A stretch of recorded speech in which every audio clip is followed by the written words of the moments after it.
Nusantara kaya akan kisah-kisah legendaris yang terjalin erat dengan sejarah, budaya, dan lanskap geografisnya. Tokoh-tokohnya pun beragam, dari figur historis yang diangkat menjadi mitos, hingga dewa-dewi yang tidak hanya membentuk identitas budaya lokal, tetapi juga bergema di panggung dunia.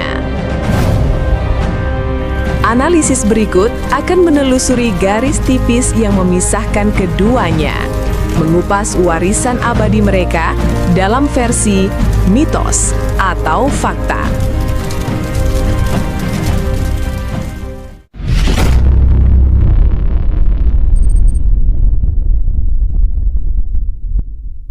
Sebelum ke pembahasan selanjutnya, ucapan terima kasih buat kamu yang sudah like, komen, dan subscribe. Dukungan kamu sangat berarti untuk channel ini dalam membuat dan mengembangkan sebuah cerita populer, cerita sejarah, dan kisah legenda menarik lainnya di tanah Nusantara dan dunia. Semoga kita selalu diberikan kesehatan, kebahagiaan, dan kemudahan dalam setiap langkah kita menuju kesuksesan di dunia dan di akhirat. Amin.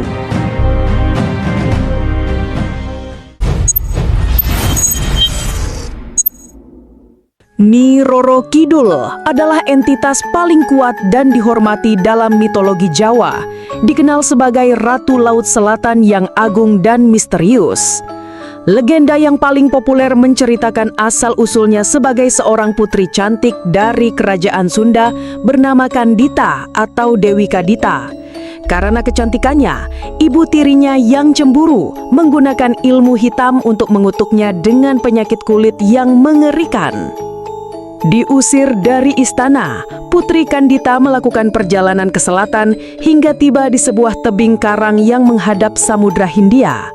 Dalam keputusasaannya, ia mendengar bisikan gaib yang menyuruhnya untuk terjun ke dalam ombak agar sembuh. Ia pun melompat dan seketika penyakitnya hilang. Namun, ia tidak kembali ke daratan. Ia diangkat menjadi ratu di kerajaan gaib di dasar lautan, abadi dan memiliki kekuatan luar biasa atas ombak dan badai. Mitos lain mengaitkannya sebagai pasangan spiritual para raja Mataram Islam, sebuah aliansi antara dunia manusia dan dunia gaib yang melegitimasi kekuasaan para sultan di tanah Jawa. Secara historis, tidak ada bukti konkret mengenai keberadaan Putri Kandita atau kerajaan bawah laut. Namun, sosok Nyi Roro Kidul adalah fenomena budaya yang sangat nyata. Para sejarawan dan antropolog meyakini bahwa mitos ini merupakan hasil sinkretisme, yaitu perpaduan antara kepercayaan animisme dinamisme kuno tentang Dewi Laut atau penjaga alam dengan narasi politik.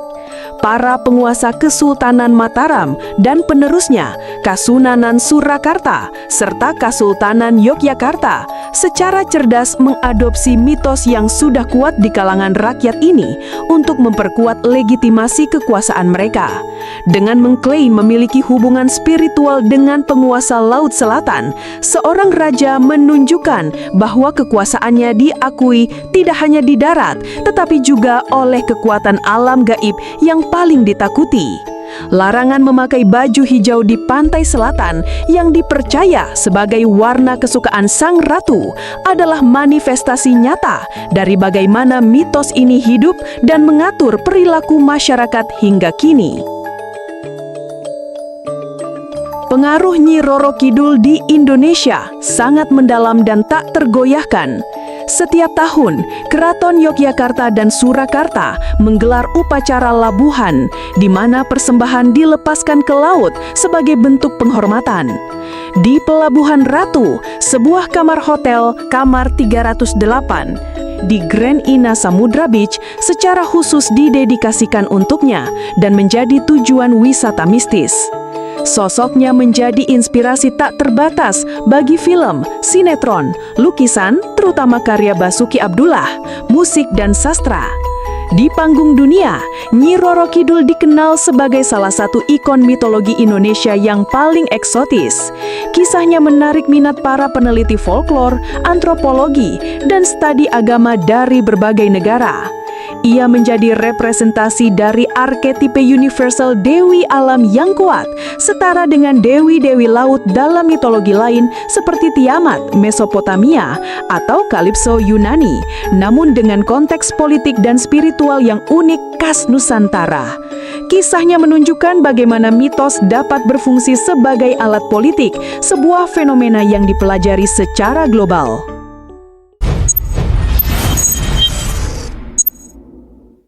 Kisah Roro Jonggrang adalah tragedi epik yang menjelaskan asal-usul Candi Prambanan. Alkisah, Bandung Bondowoso, seorang pangeran sakti dari kerajaan Pangging, berhasil menaklukkan kerajaan Boko dan membunuh rajanya, Prabu Boko. Terpesona oleh kecantikan putri Prabu Boko, Roro Jonggrang, Bandung Bondowoso ingin mempersuntingnya.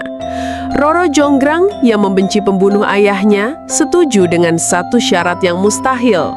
Bandung Bondowoso harus membangun 1000 candi dalam satu malam. Dengan kesaktiannya, Bandung Bondowoso memanggil pasukan jin dan mulai bekerja. Menjelang fajar, 999 candi telah berdiri. Panik, Roro Jonggrang memerintahkan para dayang untuk menumbuk padi dan membakar jerami di sisi timur, menciptakan suasana seperti fajar telah tiba.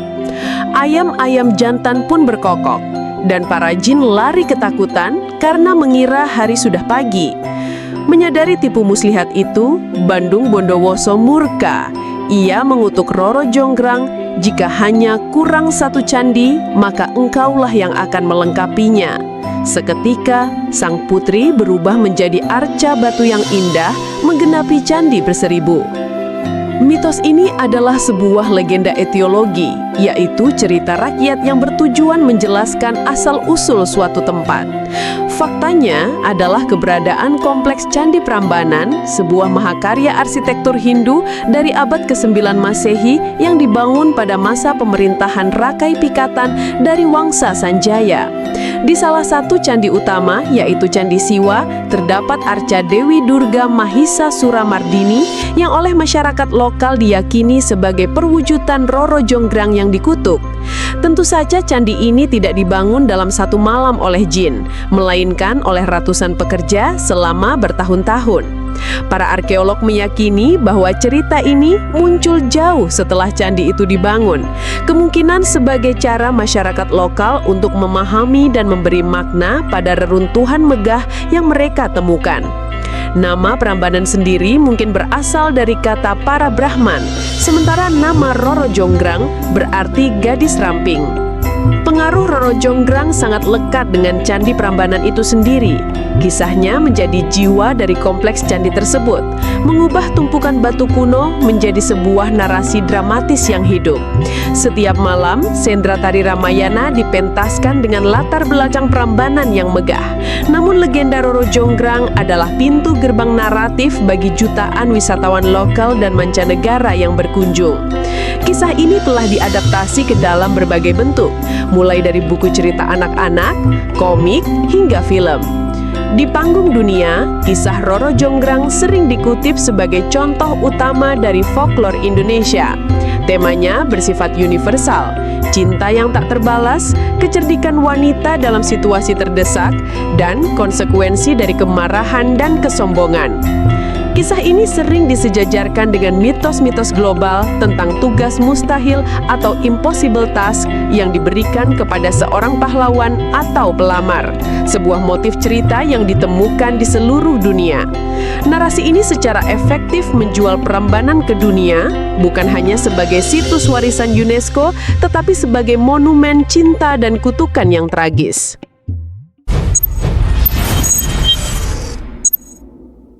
Gajah Mada bukanlah tokoh mitos, melainkan figur sejarah yang kehidupannya begitu luar biasa, sehingga melahirkan banyak legenda. Ia memulai karirnya sebagai kepala pasukan pengawal elit Bayangkara pada masa Raja Jayanegara. Namanya meroket ketika ia berhasil menyelamatkan raja dari pemberontakan Rakuti. Puncak karirnya adalah ketika ia diangkat menjadi Mahapati atau Perdana Menteri Kerajaan Majapahit di bawah Ratu Tribhuwana Tunggadewi. Pada saat pelantikannya itulah, ia mengucapkan sumpahnya yang paling terkenal, Sumpah Palapa. Ia bersumpah tidak akan menikmati palapa atau kenikmatan duniawi, bisa diartikan rempah-rempah atau istirahat sebelum berhasil menyatukan seluruh Nusantara di bawah Panji Majapahit. Di bawah kepemimpinannya dan Raja Hayam Wuruk, Majapahit mencapai puncak kejayaannya dengan wilayah pengaruh yang membentang dari semenanjung Malaya hingga kepulauan di timur. Kisah-kisah semi-mitologis sering menyertainya, menggambarkan kesaktiannya yang luar biasa dan kecerdasan strategisnya yang tak tertandingi. Sumpah Palapa sendiri, meskipun tercatat, seringkali ditafsirkan dengan nuansa patriotisme modern yang mungkin berbeda dari makna aslinya pada abad ke-14. Melanjutkan, Gajah Mada adalah tokoh yang tercatat dalam sumber-sumber sejarah primer seperti Kitab Negara Kertagama karya Empu Prapanca dan Kitab Pararaton. Kedua naskah ini mengkonfirmasi keberadaannya, jabatannya, dan sumpahnya. Namun bitil kehidupannya, terutama asal-usul dan akhir hayatnya, diselimuti misteri, yang kemudian menjadi lahan subur bagi mitos. Pararaton menggambarkannya sebagai sosok yang hampir mitis, sementara Negara Kertagama lebih faktual. Faktanya adalah ia seorang negarawan dan ahli strategi militer yang brilian, yang visinya berhasil membawa Majapahit ke zaman keemasan. Mitosnya terletak pada penggambaran wajahnya, tidak ada arca atau lukisan asli yang tersisa. Wajah yang kita kenal sekarang adalah hasil imajinasi M. Yamin. Kesaktiannya dan misteri moksa di akhir hidupnya. Sumpah Palapa sendiri, meskipun tercatat, seringkali ditafsirkan dengan nuansa patriotisme modern yang mungkin berbeda dari makna aslinya pada abad ke-14. Pengaruh Gajah Mada terhadap Indonesia modern sangatlah fundamental.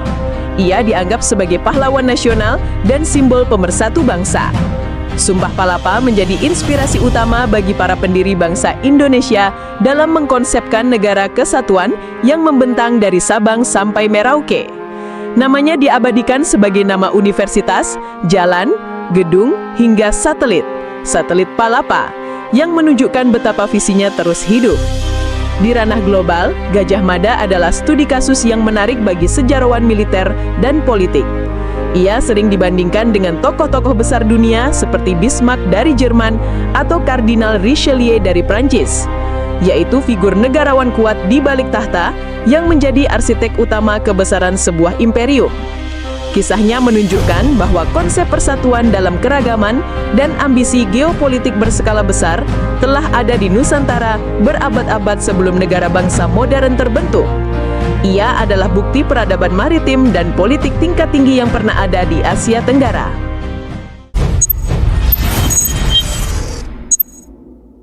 Calon Arang adalah personifikasi horor dan ilmu hitam dalam folklore Bali dan Jawa. Ia adalah seorang janda sakti dari desa Girah yang memiliki seorang putri cantik bernama Ratna Manggali. Namun karena reputasi ibunya sebagai penyihir, tidak ada pemuda yang berani melamar putrinya. Murka dan sakit hati, calon Arang menebarkan wabah penyakit mematikan ke seluruh negeri dengan menyembah Dewi Durga. Rakyat menderita dan banyak yang tewas. Raja Airlangga, penguasa kerajaan Kahuripan, tidak mampu menghentikan wabah tersebut dengan kekuatan militer.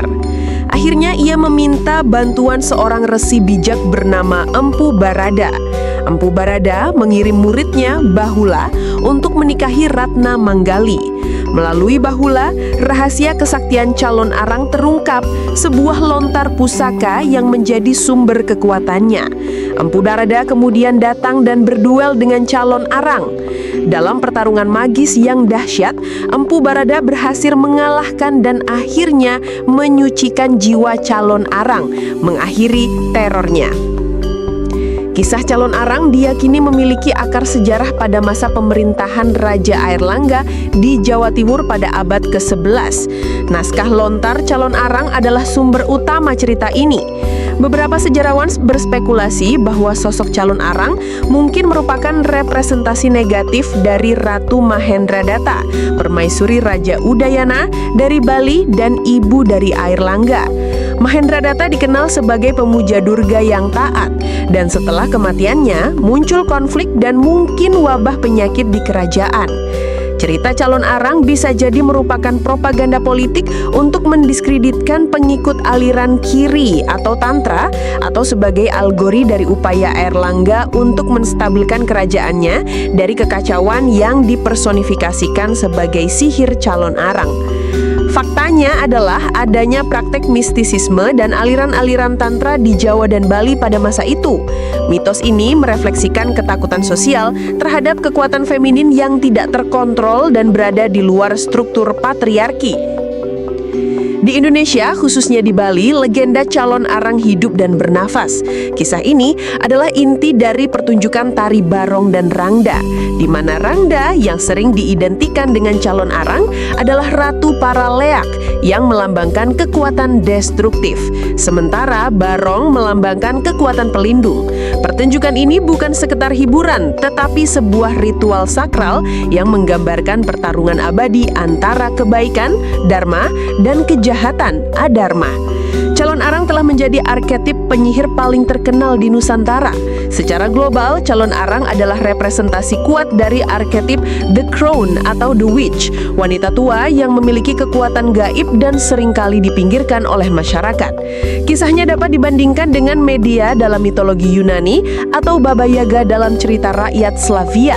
Ia adalah simbol universal tentang bagaimana masyarakat seringkali menakuti dan mendemonisasi kekuatan feminin yang tidak bisa mereka kendalikan, terutama ketika kekuatan itu lahir dari rasa sakit dan ketidakadilan. Kisahnya menjadi objek studi penting dalam kajian gender, agama, dan kekuasaan dalam sejarah Tenggara. Dari jantung Tatar Sunda di Tanah Pasundan, Jawa Barat, yang subur dan bergunung-gunung, muncullah nama besar Prabu Siliwangi. Ia dikenang sebagai raja terakhir kerajaan Pajajaran yang agung, bijaksana, dan sangat dihormati rakyatnya. Pemerintahannya adalah masa keemasan, di mana kedamaian dan kemakmuran melingkupi negeri. Namun zaman berubah, pengaruh Islam mulai menyebar pesat, dibawa oleh Kesultanan Cirebon dan Banten, yang dipimpin oleh keturunannya sendiri. Dihadapkan pada pilihan antara berperang melawan cucunya atau mempertahankan keyakinan leluhurnya, Prabu Siliwangi mengambil jalan yang berbeda. Menurut legenda, alih-alih menyerah atau bertempur hingga titik darah penghabisan, ia memilih untuk ngahyang, menghilang dari alam fisik dan masuk ke alam gaib. Bersama para pengikutnya yang setia, ia moksa di hutan-hutan dan gunung-gunung di Tanah Pasundan. Wujudnya kemudian berubah menjadi Maung Bodas, harimau putih gaib, yang hingga kini dipercaya menjadi penjaga spiritual dan pelindung tanah serta masyarakat Sunda. Secara historis, Prabu Siliwangi adalah gelar anumerta yang dilekatkan pada beberapa raja Sunda. Namun yang paling identik adalah Sri Baduga Maharaja, yang memerintah kerajaan Pajajaran dari ibu kotanya di Pakuan, dekat Bogor modern, dari tahun 1482 hingga 1521. Catatan sejarah seperti prasasti batu tulis mengkonfirmasi keberadaannya dan memujinya sebagai raja pembawa kemakmuran. Faktanya adalah Sri Baduga Maharaja adalah seorang penguasa nyata yang membawa Pajajaran ke puncak kejayaan. Mitos yang menyelimutinya, terutama kisah ngahyang dan transformasi menjadi harimau, adalah narasi yang berkembang setelah kerajaannya runtuh akibat tekanan dari Kesultanan Islam. Mitos ini berfungsi sebagai mekanisme pertahanan budaya. Daripada mengenang raja mereka sebagai sosok yang kalah, rakyat Sunda mengabadikannya sebagai figur suci yang memilih jalan spiritual yang kekuatannya tidak lenyap melainkan bertransformasi. Ia tidak mati, ia hanya pergi dan akan terus mengawasi dari alam lain. Bagi masyarakat Sunda, Prabu Siliwangi lebih dari sekedar tokoh sejarah. Ia adalah simbol identitas, kebanggaan, dan spiritualitas. Konsep Wangsit Siliwangi atau petuah atau ilham gaib dari Siliwangi masih menjadi referensi budaya dan spiritual yang kuat. Simbol Maung Siliwangi diadopsi secara resmi oleh divisi militer yang berbasis di Jawa Barat, Komando Daerah Militer 3 Siliwangi, menunjukkan betapa dalamnya pengaruh legenda ini dalam struktur modern. Namanya diabadikan di berbagai tempat di Jawa Barat. Di panggung dunia, kisah Prabu Siliwangi adalah contoh klasik dari arketipe raja yang tertidur di gunung, yaitu sebuah motif mitologis yang ditemukan di seluruh dunia seperti Raja Arthur dari Inggris atau Frederick Barbarossa dari Jerman. Mereka adalah para pemimpin agung dari masa lalu yang tidak benar-benar mati, melainkan beristirahat dan dipercaya akan kembali pada saat rakyatnya paling membutuhkan. Kisahnya adalah studi kasus yang luar biasa tentang bagaimana sebuah komunitas mengolah kekalahan historis menjadi kemenangan spiritual abadi melalui kekuatan mitologi. Kisah ini bersemi di kerajaan-kerajaan kuno Jawa Timur, terutama pada era kerajaan Kahuripan, Janggala, dan Kediri. Ini adalah epos romansa terbesar Nusantara yang berpusat pada cinta abadi antara Raden Panji Asmorobangun, pangeran dari Janggala, dan Putri Candrakirana, putri cantik dari Kediri. Keduanya telah dijodohkan sejak kecil untuk menyatukan dua kerajaan. Namun, takdir dan intrik para dewa serta raja-raja yang iri memisahkan mereka. Candrakirana diculik atau menghilang secara misterius, mendorong Panji untuk memulai pengembaraan epik mencarinya. Ciri khas dari kisah Panji adalah penyamaran. Panji sering berkelana dengan nama dan penampilan yang berbeda, kadang sebagai seniman, kadang sebagai rakyat jelata, untuk menyembunyikan identitas kerajaannya. Uniknya, Candrakirana pun sering melakukan hal yang sama, bahkan terkadang menyamar sebagai seorang pria. Petualangan mereka membawa mereka melintasi berbagai negeri, menghadapi monster, penyihir, dan raja lalim. Hingga akhirnya mereka bersatu kembali, membawa kebahagiaan dan memulihkan harmoni di tanah Jawa. Kisah Panji dipercaya berakar dari konteks sejarah perpecahan kerajaan Raja Airlangga pada abad ke-11 menjadi dua, yaitu Janggala dan Kediri. Cerita cinta antara Pangeran Janggala dan Putri Kediri kemungkinan besar adalah sebuah alegori politik, sebuah harapan atau narasi simbolis untuk menyatukan kembali kerajaan yang terbelah itu melalui ikatan perkawinan. Faktanya adalah keberadaan kerajaan-kerajaan tersebut dan bukti arkeologis berupa relief cerita Panji yang ditemukan di berbagai candi di Jawa Timur, seperti Candi Penataran di Blitar. Tidak ada bukti bahwa Panji dan Kirana adalah individu historis, melainkan mereka adalah arketipe ideal dari kesatria dan putri. Cerita ini tidak memiliki satu naskah induk seperti Ramayana, melainkan berkembang menjadi siklus cerita yang sangat beragam, menyebar lisan maupun tulisan di seluruh Nusantara. Pengaruh siklus cerita Panji sangat fenomenal dan meluas.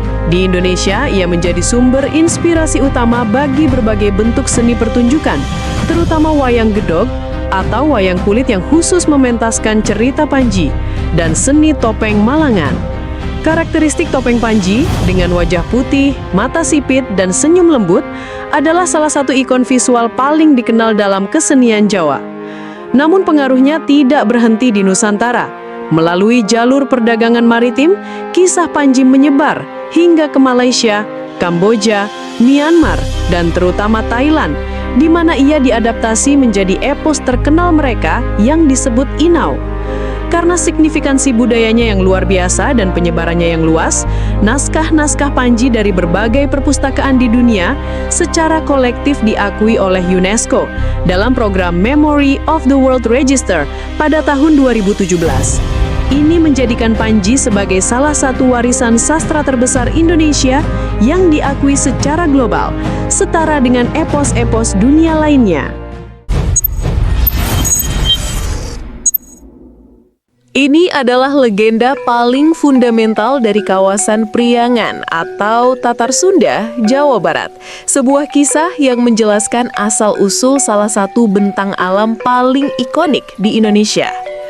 Alkisah, di sebuah kahyangan, seorang dewi bernama Dayang Sumbi diusir ke bumi. Suatu hari, alat tenunnya jatuh dan ia bersumpah akan menikahi siapapun yang mengembalikannya. Seekor anjing jantan sakti bernama Tumang, yang sebenarnya adalah dewa yang dikutuk, mengambilkannya. Sesuai sumpahnya, Dayang Sumbi menikahinya dan melahirkan seorang putra bernama Sangkuriang. Ketika beranjak dewasa, tanpa mengetahui bahwa Tumang adalah ayahnya, Sangkuriang membunuhnya saat berburu. Murka, Dayang Sumbi memukul kepala Sangkuriang dengan sendok nasi hingga meninggalkan bekas luka dan mengusirnya. Bertahun-tahun kemudian, Sangkuriang tumbuh menjadi pemuda sakti dan tampan. Ia kembali ke kampung halamannya dan jatuh cinta pada seorang wanita yang awet muda dan luar biasa cantik, yang tak lain adalah ibunya sendiri, Dayang Sumbi. Saat hendak menikah, Dayang Sumbi mengenali bekas luka di kepala Sangkuriang. Untuk mencegah pernikahan terlarang itu, ia memberikan syarat mustahil. Sangkuriang harus membendung sungai Citarum dan membuat perahu besar, semuanya dalam satu malam. Dengan bantuan para jin, Sangkuriang hampir berhasil. Panik, Dayang Sumbi membentangkan selendang magisnya dan memohon pada para dewa menciptakan ufuk fajar palsu. Merasa dicurangi, Sangkuriang marah besar dan menendang perahu yang hampir jadi itu hingga terbalik. Perahu raksasa itulah yang kini dikenal sebagai Gunung Tangkuban Parahu, Gunung Perahu Terbalik. Legenda Sangkuriang adalah sebuah mitos etiologi murni, sebuah cerita rakyat yang diciptakan untuk menjelaskan fenomena alam. Faktanya adalah realitas geologis. Wilayah Bandung memang pernah menjadi sebuah danau purba raksasa, dan Gunung Tangkuban Parahu adalah gunung berapi aktif dengan kawah yang bentuknya menyerupai perahu terbalik. Legenda ini adalah cara masyarakat Sunda kuno untuk memahami dan memberi makna pada lanskap dramatis tempat mereka tinggal. Tidak ada bukti sejarah untuk karakter-karakternya. Mereka adalah simbol. Dayang Sumbi melambangkan alam atau ibu pertiwi yang bijaksana dan abadi. Sementara Sangkuriang melambangkan kekuatan manusia atau alam itu sendiri yang dahsyat, sombong, dan berpotensi merusak jika melanggar tabu. Sangkuriang adalah mitos penciptaan lanskap bagi masyarakat Sunda. Kisah ini tertanam kuat dalam identitas budaya Priangan. Diajarkan dari generasi ke generasi. Ia bukan sekedar dongeng, melainkan fondasi filosofis yang mengikat masyarakat dengan tanahnya. Di panggung global, kisah Sangkuriang sangat menarik karena paralelnya yang kuat dengan mitos-mitos universal, terutama tragedi Oedipus Rex dari Yunani, di mana seorang putra tanpa sadar membunuh ayahnya dan menikahi ibunya. Tema tabu inses atau hubungan sedarah adalah salah satu ketakutan primordial manusia yang ditemukan dalam mitologi di seluruh dunia. Namun versi Sunda ini memiliki keunikan karena tragedi psikologis tersebut secara langsung melahirkan sebuah monumen geologis yang nyata dan spektakuler. Hal ini menjadikan Sangkuriang sebagai studi kasus yang sempurna bagi para psikolog, antropolog, dan ahli mitologi komparatif untuk melihat bagaimana arketip universal diadaptasi dan diwujudkan secara fisik dalam konteks budaya dan geografi yang berbeda.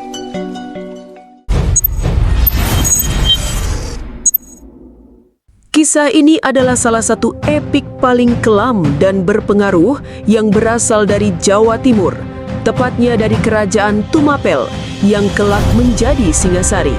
Berpusat pada dua figur sentral, Ken Arok, seorang rakyat jelata dengan ambisi setinggi langit, dan Empu Gandring, seorang pandai besi mistis yang tak tertandingi. Ken Arok yang kala itu mengabdi pada Akuwu atau kepala daerah Tumapel, Tunggul Ametung, jatuh cinta pada Ken Dedes, istri sang Akuwu yang diramalkan akan melahirkan raja-raja tanah Jawa. Untuk merebut Ken Dedes dan kekuasaan, Ken Arok memesan sebilah keris pusaka kepada Empu Gandring, menuntutnya selesai dalam waktu yang mustahil. Ketika waktunya tiba dan keris itu belum sempurna, Ken Arok yang tidak sabar marah besar. Ia merebut keris setengah jadi itu dan menusukkannya pada sang empu.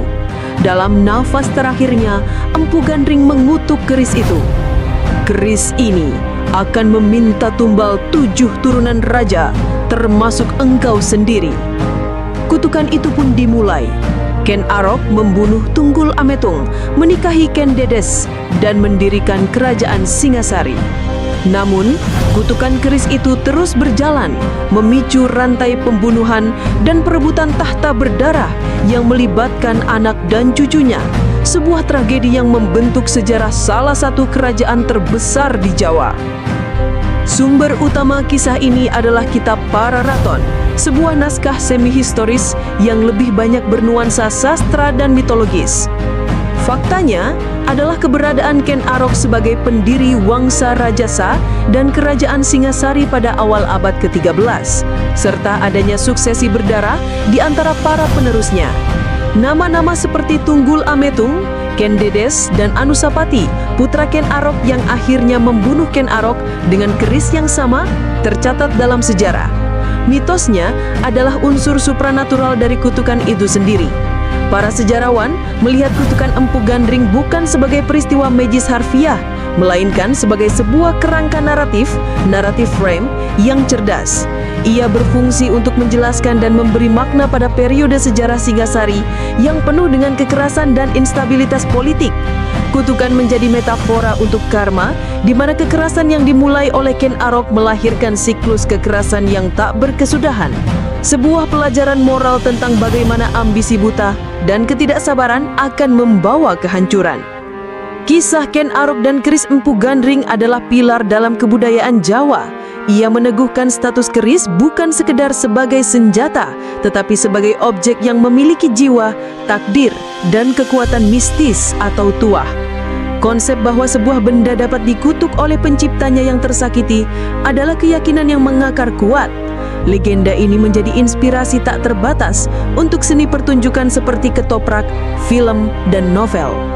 Di panggung dunia, kisah ini adalah contoh sempurna dari arketipe artefak terkutuk atau cursed artifact yang ditemukan dalam berbagai budaya.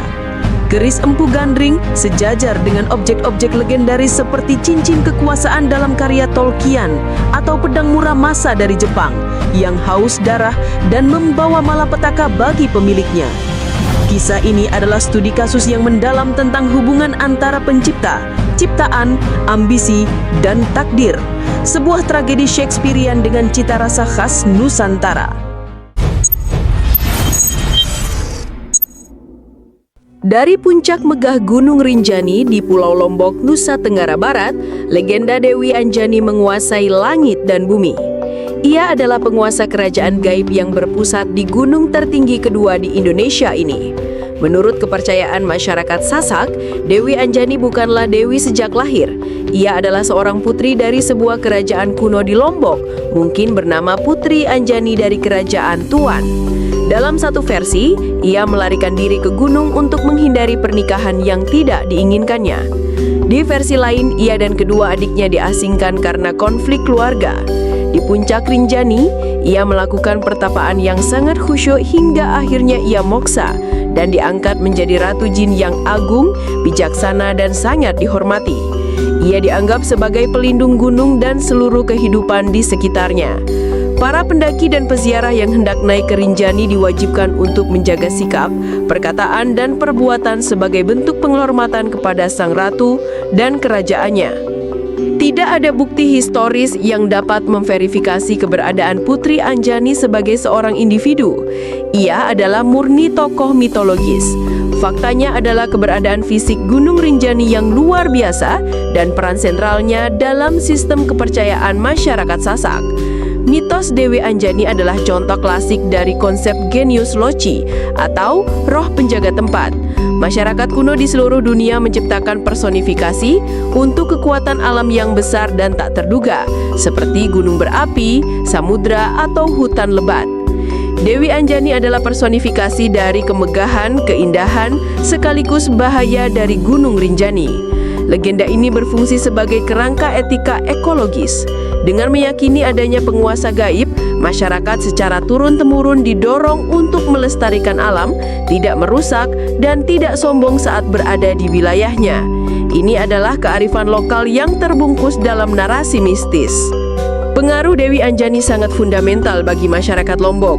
Setiap aspek interaksi dengan Gunung Rinjani, mulai dari pendakian, pertanian di lerengnya, hingga ritual adat diwarnai oleh rasa hormat kepadanya. Upacara adat seperti Ngayu Ayu sering dilakukan untuk memohon keselamatan dan kesuburan kepada Dewi Anjani. Kawah Danau Segara Anak di Rinjani dianggap sebagai pusat istananya yang sakral. Di panggung dunia, Dewi Anjani adalah representasi kuat dari arketip Dewi Gunung atau Ibu Pertiwi lokal. Sosoknya dapat disejajarkan dengan dewi-dewi gunung dari mitologi lain, seperti Parvati di Himalaya, istri Siwa, atau dewi-dewi gunung di Jepang, Yamano Kami. Kisahnya menjadi daya tarik luar biasa bagi pariwisata spiritual dan ekowisata, menarik pengunjung yang tidak hanya mencari tantangan fisik mendaki gunung, namun juga pengalaman spiritual yang mendalam. Ia adalah bukti hidup bagaimana mitologi dapat menjadi alat konservasi alam yang efektif dan berkelanjutan.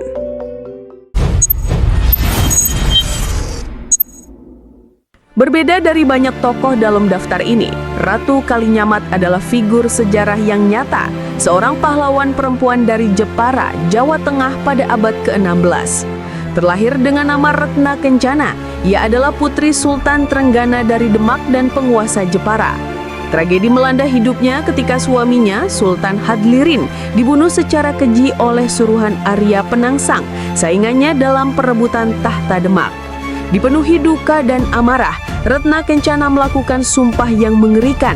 Ia bertapa di atas batu, hanya berbalut rambutnya yang panjang atau topo wudo sinjang rambut, dan bersumpah tidak akan berhenti sampai kepala Arya Penangsang dicuci dengan darahnya. Setelah sumpahnya terpenuhi, ia naik tahta sebagai Ratu Kalinyamat. Di bawah pemerintahannya, Jepara berubah dari pelabuhan dagang biasa menjadi kekuatan maritim yang disegani. Visinya melampaui Jawa. Ia melihat ancaman kolonialisme Portugis di Malaka. 2 kali pada tahun 1551 dan 1574, ia mengerahkan armada laut raksasa terdiri dari ratusan kapal dan puluhan ribu prajurit untuk menyerang Portugis dan membantu Kesultanan Johor, sebuah tindakan yang membuatnya dijuluki Raina de Japara, Seora Poderosa Erika, atau Ratu Jepara, wanita yang kuat dan kaya oleh Portugis sendiri. Ini adalah kisah yang faktanya jauh lebih dominan daripada mitosnya. Keberadaan Ratu Kalinyamat, pemerintahannya yang kuat, dan ekspedisi militernya ke Malaka tercatat baik dalam sumber-sumber lokal seperti Babat Tanah Jawi maupun catatan sejarah Portugis. Ia adalah seorang negarawan dan ahli strategi militer yang nyata. Aspek mitos atau legendanya lebih terletak pada dramatisasi sumpahnya yang ekstrim, yang berfungsi untuk menggarisbawahi kekuatan tekad dan rasa keadilannya. Pertapaannya menjadi simbol transformasi dari seorang bangsawan yang berduka menjadi seorang ratu pejuang yang tak kenal takut. Jepara di bawah kepemimpinannya dikenal di seluruh Asia Tenggara karena angkatan lautnya yang kuat dan industri pembuatan kapalnya yang maju. Ratu Kalinyamat adalah ikon emansipasi dan patriotisme di Indonesia. Ia adalah simbol kekuatan perempuan yang mampu memimpin negara, membangun armada, dan menantang kekuatan imperialis Eropa jauh sebelum konsep nasionalisme modern lahir. Namanya diabadikan di Jepara dan ia telah diusulkan menjadi pahlawan nasional Indonesia. Di panggung dunia, Ratu Kalinyamat adalah salah satu dari sedikit penguasa perempuan di abad pertengahan yang tercatat aktif memimpin perlawanan militer terhadap kolonialisme Eropa. Ia dapat disejajarkan dengan figur-figur seperti Rani Laxmibai dari India atau Zinggambande dari Angola, para ratu pejuang yang memimpin rakyatnya melawan penjajah. Kisahnya mematahkan stereotip perempuan Jawa yang pasif dan menunjukkan bahwa Nusantara memiliki tradisi kepemimpinan perempuan yang kuat dan berani. Sebuah narasi penting yang menginspirasi kesetaraan gender dan semangat anti-kolonial hingga hari ini.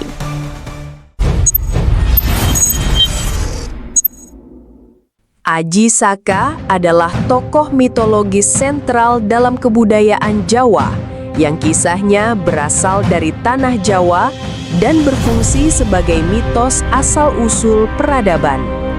Konon, dahulu kala Pulau Jawa masih liar dan dikuasai oleh raja raksasa pemakan manusia bernama Dewata Cengkar yang memerintah kerajaan Medang Kamulan. Aji Saka, seorang pangeran bijaksana dan sakti dari negeri seberang, datang ke Jawa dengan niat membawa peradaban. ia menantang Dewata Cengkar. Dalam pertarungan, Aji Saka membentangkan sorban saktinya yang terus meluas hingga menutupi seluruh pulau dan mendorong sang raksasa jatuh ke Laut Selatan, di mana ia berubah menjadi buaya putih. Setelah itu, Aji Saka menjadi raja dan mengajarkan tulisan dan pengetahuan kepada rakyat. Namun, di balik kemenangan ini ada sebuah tragedi.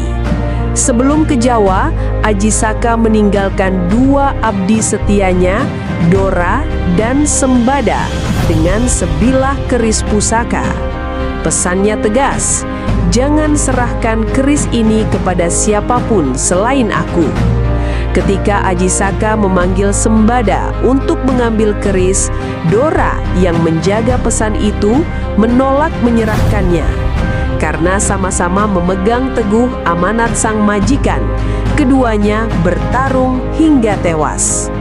Untuk mengenang kesetiaan mereka yang tragis, Aji Saka menciptakan aksara Jawa yang 20 hurufnya membentuk sebuah puisi. Hana Caraka, Data Sawala, pada jayanya, Maga Batanya, yang artinya ada utusan saling berselisih, sama kuatnya keduanya menjadi mayat. Aji Saka adalah figur mitologis murni. Tidak ada bukti sejarah tentang keberadaannya. Faktanya adalah keberadaan aksara Jawa, Carakan, sebuah sistem penulisan yang berakar dari aksara Brahmi India dan telah digunakan selama berabad-abad di Jawa, Bali, dan Sunda. Legenda Aji Saka adalah sebuah mitos pendiri atau founding myth yang multifungsi. Pertama, ia menjelaskan asal-usul peradaban di Jawa, kemenangan akal budi atas kebuasan. Kedua, ia adalah legenda etiologi yang memberikan narasi dramatis bagi penciptaan aksara Jawa. Ketiga, kisah Dora dan Sembada adalah pelajaran filosofis yang mendalam tentang kesetiaan, amanat, dan tragedi yang bisa timbul dari interpretasi tugas yang kaku. Ini adalah kritik halus terhadap kesetiaan buta. Kisah Aji Saka adalah fondasi literasi dan filosofi Jawa. Hana Caraka bukan hanya sekedar alfabet, tetapi sebuah monumen sastra yang merangkum kisah tragis tentang kesetiaan. Legenda ini diajarkan di sekolah-sekolah dan menjadi bagian tak terpisahkan dari identitas budaya Jawa. Pengaruhnya begitu kuat sehingga zaman Aji Saka sering digunakan sebagai penanda dimulainya era peradaban dan tulisan di Jawa. Secara global, Aji Saka adalah contoh arketip pahlawan pembawa peradaban atau culture hero. Sosoknya sejajar dengan Prometheus dalam mitologi Yunani yang memberikan api, pengetahuan, kepada manusia, atau Cadmus yang memperkenalkan alfabet kepada bangsa Yunani. Kisahnya unik karena ia tidak hanya membawa pengetahuan, aksara, tetapi aksara itu sendiri adalah sebuah elegi, sebuah pengingat abadi akan pengorbanan dan tragedi yang menyertai sebuah amanat. Ini menunjukkan kedalaman filsafat yang tertanam dalam sistem budaya Jawa.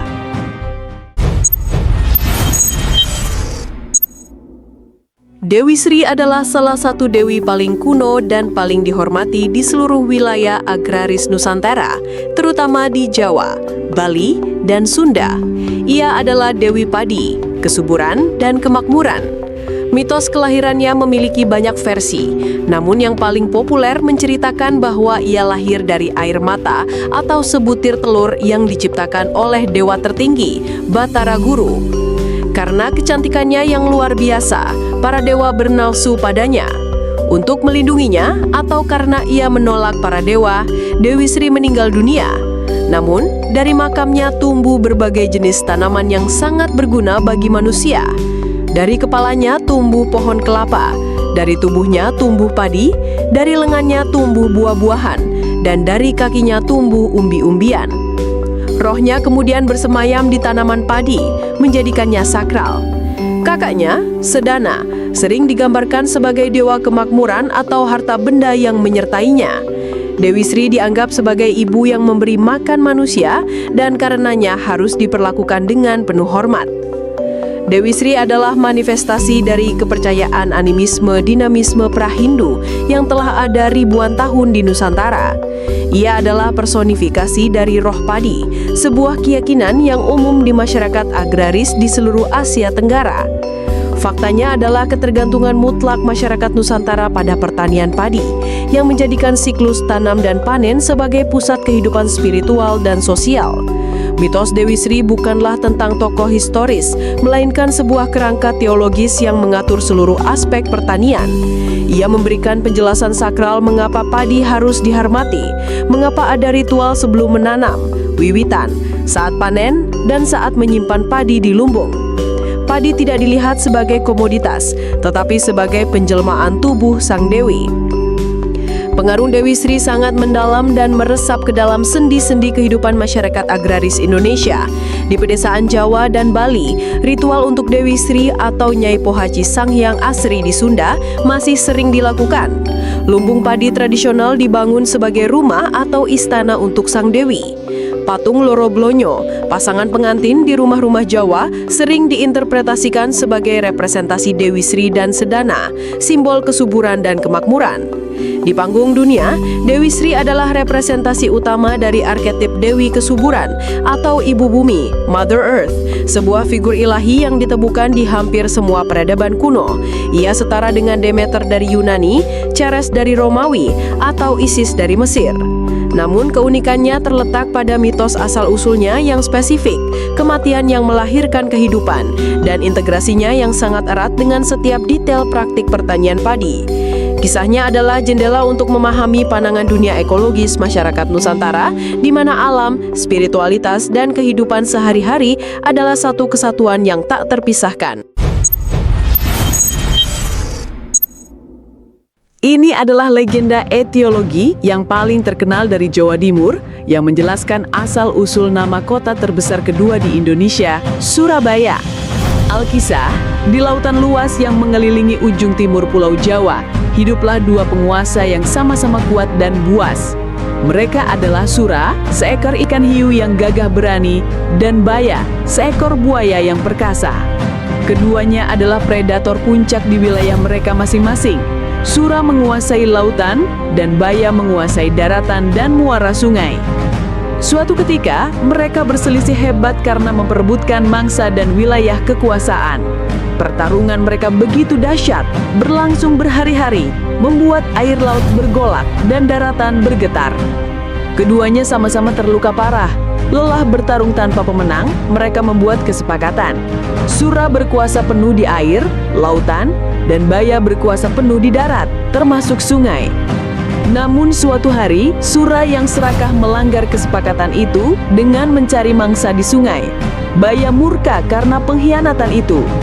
Pertarungan paling brutal dan terakhir pun terjadi. Mereka saling menggigit hingga keduanya tewas kehabisan tenaga. Tempat pertarungan legendaris mereka kemudian dikenal sebagai Surabaya, dari kata Sura dan Baya. Ini adalah mitos murni tanpa dasar historis. Faktanya adalah keberadaan kota Surabaya dan lambang resminya yang menggambarkan pertarungan antara ikan hiu dan buaya. Legenda ini adalah sebuah cerita rakyat etiologis diciptakan post factum setelah kejadian untuk memberikan penjelasan yang mudah diingat dan dramatis bagi sebuah nama tempat. Secara etimologi, beberapa sejarawan berpendapat bahwa nama Surabaya mungkin berasal dari kata Sura ing Baya, yang berarti keberanian dalam menghadapi bahaya, merujuk pada semangat heroik penduduknya. Namun, legenda hewan yang lebih imajinatif inilah yang menangkap imajinasi publik dan bertahan hingga kini. Pengaruh legenda Sura dan Baya sangat terpusat dan ikonik. Ia menjadi jiwa dan identitas visual kota Surabaya. Patung Sura dan Baya yang ikonik di depan kebun binatang Surabaya adalah landmark paling terkenal kota tersebut dan menjadi simbol kebanggaan warganya. Kisah ini diajarkan kepada anak-anak sebagai dongeng lokal yang menanamkan rasa memiliki terhadap kota mereka. Semangat pertarungan yang tak kenal menyerah antara Sura dan Baya seringkali diadopsi secara simbolis untuk menggambarkan karakter Arek Suraboyo, orang Surabaya yang dikenal pemberani, lugas, dan pantang mundur, terutama terlihat dalam peristiwa 10 November 1945. Di panggung dunia, kisah ini adalah contoh menarik dari mitologi urban dan fabel hewan yang berfungsi sebagai identitas kota. Walaupun banyak kota memiliki lambang hewan, jarang ada yang memiliki narasi pertarungan epik yang begitu spesifik dan populer. Kisah ini menunjukkan bagaimana fabel sederhana dapat berevolusi menjadi simbol modern yang kuat untuk sebuah kota metropolitan.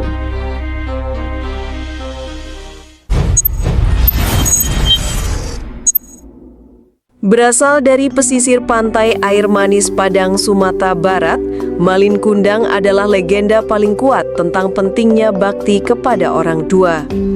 Alkisah, Malin adalah seorang anak laki-laki dari keluarga nelayan yang sangat miskin. Bertekad mengubah nasib, ia memohon izin pada ibunya yang sudah tua untuk merantau dengan menumpang kapal seorang saudagar. Sang ibu dengan berat hati melepaskannya. Bertahun-tahun berlalu, Malin berhasil menjadi saudagar yang kaya raya dan menikahi seorang putri bangsawan. Suatu hari, kapalnya yang megah berlabuh di kampung halamannya. Ibunya yang rindu dengan pakaian compang-camping berlari ke pantai untuk memeluknya. Namun, Malin yang malu mengakui ibunya yang miskin di depan istrinya yang cantik dan para awak kapalnya mendorong dan menghinanya. Ia berteriak, "Siapa kau perempuan tua? Ibuku tidak semiskin ini." Hancur hati, sang ibu mengangkat tangan ke langit dan berdoa, "Ya Tuhan, jika dia benar anakku, kutuklah dia menjadi batu." Tiba-tiba badai dahsyat datang. Kapal Malin hancur diterjang ombak dan Malin Kundang dalam posisi bersujud memohon ampun perlahan-lahan berubah menjadi batu. Legenda ini adalah sebuah mitos moralitas murni. Faktanya adalah keberadaan sebuah formasi batu di pantai air manis yang secara samar-samar menyerupai orang yang sedang bersujud, beserta bongkahan batu lain yang mirip pecahan kapal. Seperti legenda etiologi lainnya, cerita ini diciptakan untuk memberi makna pada formasi alam yang unik tersebut. Tidak ada bukti sejarah tentang Malin Kundang. Ia adalah sebuah arketip. Mitos ini berfungsi sebagai alat pendidikan yang sangat efektif dalam budaya Minangkabau dan Nusantara secara luas untuk menanamkan nilai hormat dan bakti kepada ibu, bundo kanduang, sebuah nilai yang sangat dijunjung tinggi. Kisah Malin Kundang adalah salah satu cerita rakyat paling terkenal dan berpengaruh di Indonesia dan bahkan di negara tetangga seperti Malaysia dan Singapura. Istilah Malin Kundang telah menjadi metafora umum untuk menyebut anak durhaka.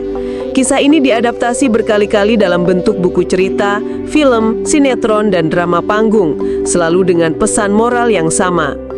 Di panggung global, Malin Kundang adalah representasi kuat dari arketip universal hukuman ilahi bagi yang tak berbakti. Tema seorang anak yang dikutuk karena tidak menghormati orang tuanya dapat ditemukan dalam berbagai budaya. Namun keunikan Malin Kundang terletak pada wujud hukumannya yang visual dan permanen, menjadi batu. Ini memberikan bukti fisik yang mengerikan atas konsekuensi durhaka, menjadikannya pelajaran yang jauh lebih menakutkan dan efektif. Kisahnya adalah contoh kuat bagaimana folklore dapat berfungsi sebagai penegak norma sosial yang fundamental.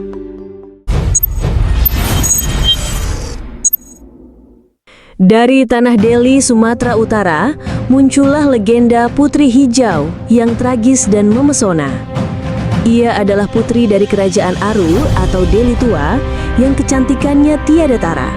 Wajahnya tidak hanya cantik, tetapi tubuhnya memancarkan cahaya kehijauan yang lembut, dan ketika ia mandi, air mandinya akan beraroma wangi. Kabar kecantikannya sampai ke telinga Sultan Aceh yang perkasa. Sang Sultan mengirim utusan untuk melamarnya, namun pinangan itu ditolak oleh saudara laki-laki sang putri, Mambang Hayali. Merasa terhina, Sultan Aceh mengerahkan armada perangnya untuk menyerang Kerajaan Aru. Pertempuran sengit pun terjadi. Meski Mambang Hayali sakti mandraguna, Kerajaan Aru akhirnya takluk.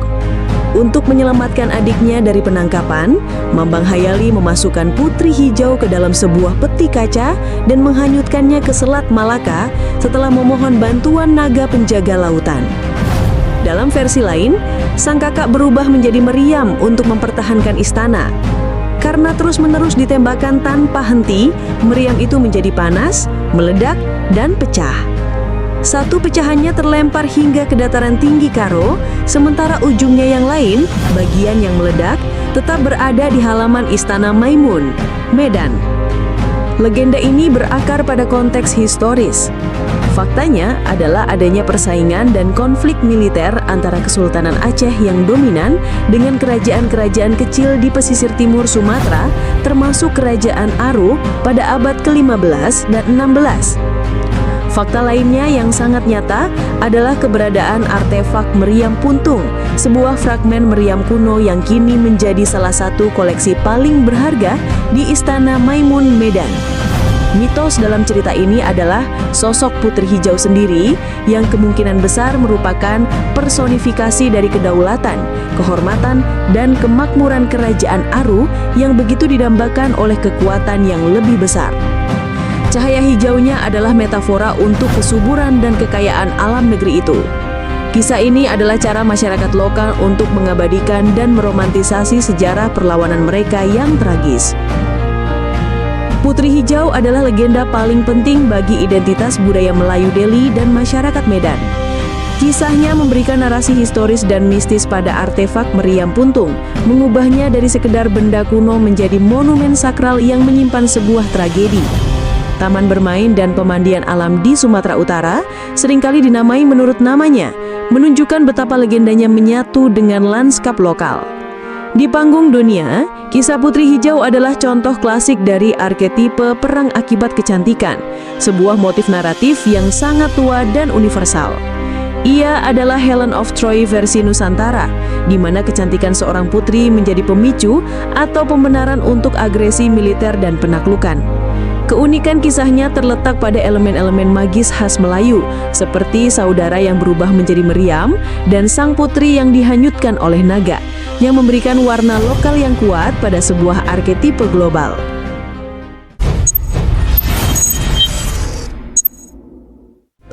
Legenda Nusantara bukanlah sekedar dongeng masa lalu. Mereka adalah cerminan dari cara nenek moyang kita memahami dunia, sekaligus alat yang sangat kuat untuk membentuk masyarakat. Tokoh-tokoh ini adalah pilar-pilar tak terlihat yang membangun fondasi budaya, kepercayaan, dan karakter bangsa Indonesia hingga hari ini. Mereka adalah bukti bagaimana sebuah cerita dapat menjadi lebih kuat daripada pedang dan lebih ababi daripada sebuah kerajaan.